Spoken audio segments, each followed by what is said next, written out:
If a kid got too rowdy or started acting too crazy, they would drag you to his office, and all throughout the hallway, all you would hear is wah, wah, wah.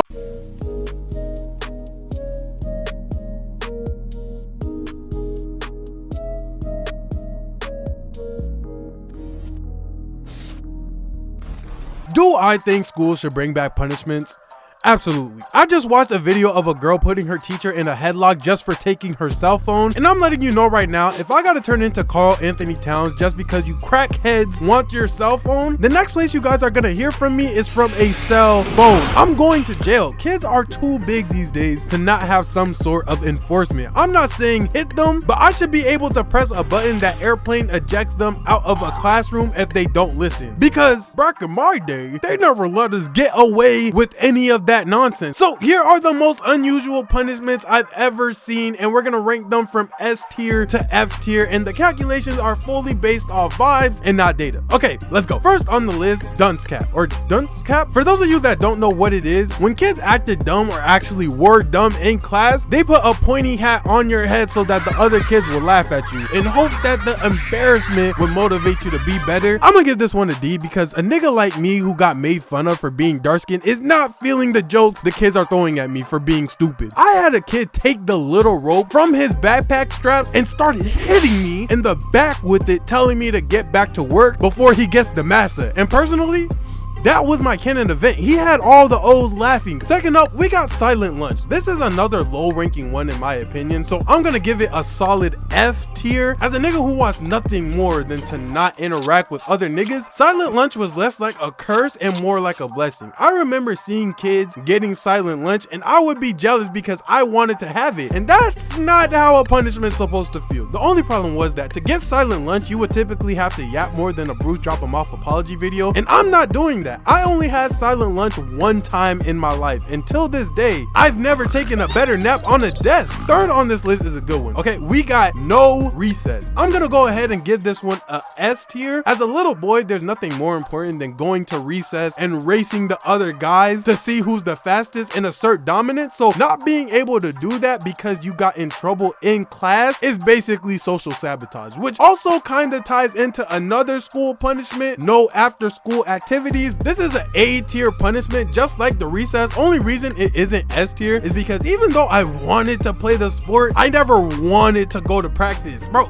it was hard. If I got in trouble, at least that means I don't have to sprint. And that to me is worth it, because on my high school basketball team, I played center, okay? And I don't know why they thought they were gonna get the next Shaq out of me. Instead of Shaquille O'Neal, I was more like a Shaquille O'No, I'm not coming to practice today. So any excuse to not run like I'm practicing for a Tom Cruise action movie stunt double, I was taking it. Punishment number 4 is pink slips. I don't know if you guys had this one, but this is for when you get in trouble on the bus, and getting a pink slip was crazy because pink slips are handed out by bus drivers and not teachers. In my school, one pink slip was all it ever took to make anyone act right. I've never seen a single soul in my life act worse, because as soon as you get one pink slip, they force you to make your parents sign it. And on top of that, your parents had to come into school and have a discussion about it. And if your parents are even half as first generation as mine are, man, my room was sounding like an Indiana Jones movie night when I got a pink slip. I literally got whipped into shape. I dang near came back to school with a chest and a six-pack, because if you get a second pink slip, then you are permanently banned from all buses. The one going to school, the one coming back from school, even after school buses. If you wanted to go on a field trip and you were somehow Peter Parker, you would have a better chance at Uncle Ben taking you than my school letting you back on that bus. Number 5, we got the infamous time out. Woo! Throw it away. Throw it all away. F tier. I've never seen it work. I've never heard it work. If time out was a person, I tell him to kill him. Number 6 is teachers cutting off your hair. Also, we're gonna start speeding through this a little bit so my team doesn't hate me. Sorry guys. I didn't even know that they did this outside of the military. But could you imagine getting into a fight during school and losing said fight, and now the teacher is gonna make you look like an airbender? Catching two-phase in one day screams S tier to me. Definitely definitely would keep me out of trouble. I like this one. At number 7, we got forcing you to read your notes out loud. This one is a solid C for me. It's not scary, but it can be, because imagine you're passing a note to your crush and the teacher sees it and she's making you read it out loud, and the whole time while you're reading it, shorty is avoiding eye contact with you maliciously. Oh, yeah, that would be my 13th reason too, bro. I'd be on Amazon looking for what rope matches my aesthetic tonight. Number 8, threatening to call your parents. A classic one. I gotta give this one a B tier, and it's not that it's not good enough to be an A or even an S tier, but sometimes parents genuinely don't care about their kids. So even if you call them, nothing changes. And that has nothing to do with the punishment itself. That has everything to do with the parents and how they hold their kids accountable. So B tier. Number 9, we're getting a little spicy here. Getting on your knees with frozen peas on the ground. F tier. It's giving psycho, because who looked at a bag of frozen peas and immediately thought of kids afterwards? That's the only question that I have for this one, because honestly, yuck. There's just so many options you could do before getting to this one, and I'm just not a fan of this one. Last one is punishment number 10, which is the paddle. And this one, man, this one right here is S